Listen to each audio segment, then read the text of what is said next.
yeah, think about this, that when you repeat this, we're talking about that little compartment, those compartments in your heart space, that lifeboat where you can escape to find solace. So lifeboat compartment number 2, build a little birdhouse in your soul. Logic galore, as logic will help you rise to the surface when inundated with self-doubt. It's like, it's in those moments, the what if moments, when the logic buoy, hang on to it, it comes in very handy to get you back on course. Just hold fast. Hang tight, dude. Hands on the sail or on the mast. And intuitively steer downwind. Feel the what if, then snip it away. Snip, snip, snip, snip, like a stray thread. Snip. And send it into the universe. Snip it away and send it. Eventually, it will lose its power and fall away, sinking into the abyss in that very tumultuous bipolar sea. Now, there's a number 3 in your lifeboat. Compartment number 3. You will find the fear and anxiety anchors that are directly attached to the what ifs. However uncomfortable it is, you must experience the negative emotions, the unknown, embrace it like a loved one, even as it scratches and gnaws and bites and tries to pull you under where you cannot breathe. You all know what I'm talking about. You have to feel its weight. Listen to it. Give it love. Rock it gently. And allow it to silently fall to sleep in your arms like a babe. Remember, it is only then that you can let it go gently and watch it sink, which is rather gratifying. If you watch the bad stuff sink, it feels good sometimes. And as Lead Belly, if you know Lead Belly, blues extraordinaire, sings, sail on, little girl, sail on, go on, sail on, little girl, sail on, you gonna keep on sailing. Boy, I butchered that, but wow, Lead Belly sings it really beautifully. It's so pertinent. You should look it up. Yeah, but the question is, what if the what ifs do happen? Seriously. I distinctly remember sitting in a doctor's office for a follow-up examination after I was diagnosed, this is a true story, with a tumor on the pineal gland in my brain. Yes, I have a tumor in the pineal gland in my brain. I happened upon an article in Psychology Today entitled Fighting Life's What Ifs by Edward H. Hallowell. I still have it, that's why I'm telling you about it now. Hallowell stated the following, and I quote him, "Worry is like blood pressure. You need a certain level to live, but too much can kill you. At its worst, worry is insidious, invisible, a relentless scavenger roaming the corners of your mind, feeding on anything it finds. It sets upon you, unwanted and unbidden, feasting on the infinite array of negative possibility in life, diminishing your enjoyment of friends, family, achievements, and physical being, all because you live in fear of what might go wrong. People," he continues, "people who worry too much, they suffer. For all their hard work, for all their humor and willingness to laugh at themselves, for all their self-awareness, worriers just cannot achieve peace of mind." He continues, "Worry is amazingly common. At least 1 in 4 of us, about 65 million Americans, will meet the criteria for an anxiety disorder at some point in your lifetime. Even those individuals whose lives are going well may worry excessively on occasion, and yet worry is a very treatable condition. Most people today are not aware of all that we have learned about worry in the last 50 years. Just as rainstorms may strike in different ways, he continues, sudden thunderstorms, lingering drizzle, occasional showers. So does worry attack its victims variously. We've come to understand that many distinctly different types of worry and the underlying triggers. Worry may accompany simple shyness, depression, generalized anxiety disorder, or even post-traumatic stress disorder. So each kind of worry, according to Hollowell, responds to specific and powerful techniques, from cognitive therapy to medication to straight up regular exercise.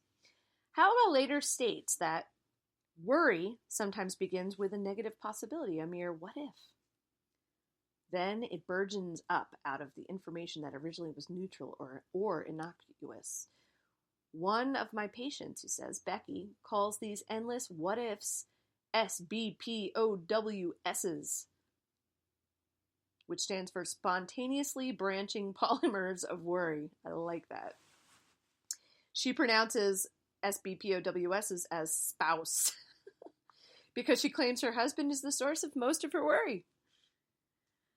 A little worry can branch spontaneously with a vengeance, she explains. It's like a pattern of frost that shoots across a cold pane of glass. I like that simile. In seconds, I am fighting with an enormous net of dangerous, intricate detail.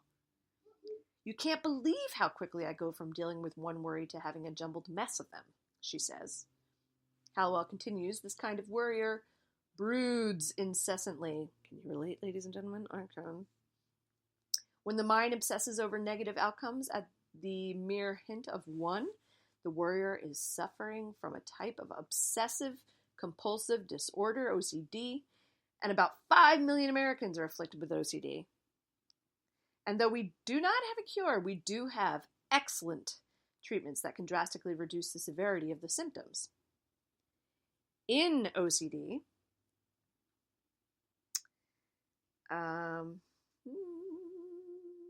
worry rules the mind like a sorcerer. The individual even resorts to superstitious rituals in the hope that the rituals will magically rid him of the dangers he senses and fears. Whew, I know this one intimately. I once treated a man, said Hallowell, who had to hop on one foot whenever he was waiting in line because he felt he would be in extreme danger otherwise. The sufferer of OCD is obsessed with a variety of intrusive, unwanted thoughts. He also feels compelled to act out certain rituals in an attempt to stave off imagined, dire consequences associated with his unwanted thoughts. End quote. Again, that was in Psychology Today in an article that I still have. It was very important to me, obviously, the day I read it. Called Fighting Life's What Ifs by Edward H. Hallowell. Interesting stuff. And before we go on to what happened after I was reading the article quietly to myself while waiting for a doctor's appointment, I would love to share this with you. 3 minutes and 21 seconds of They Might Be Giants. Birdhouse in Your Soul.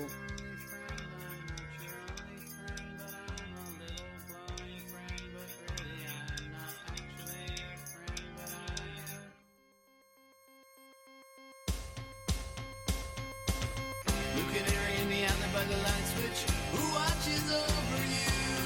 Make a little birdhouse in your soul, not to put too fine a point on it. Say I'm the only bee in your bonnet. Make a little birdhouse in your soul. I have a secret to tell from my electrical well. It's a simple message and I'm leaving out the whistles and bells. So the room must listen to me. Filibuster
Hi.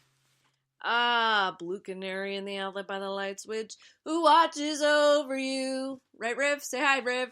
Hello! And this is Miss River, my darling daughter. Not darling. She's pretty darling.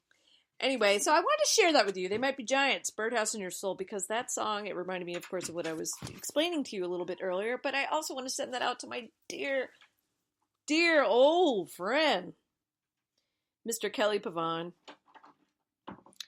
I will make sure he hears this, or so that he can get a little taste of They Might Be Giants.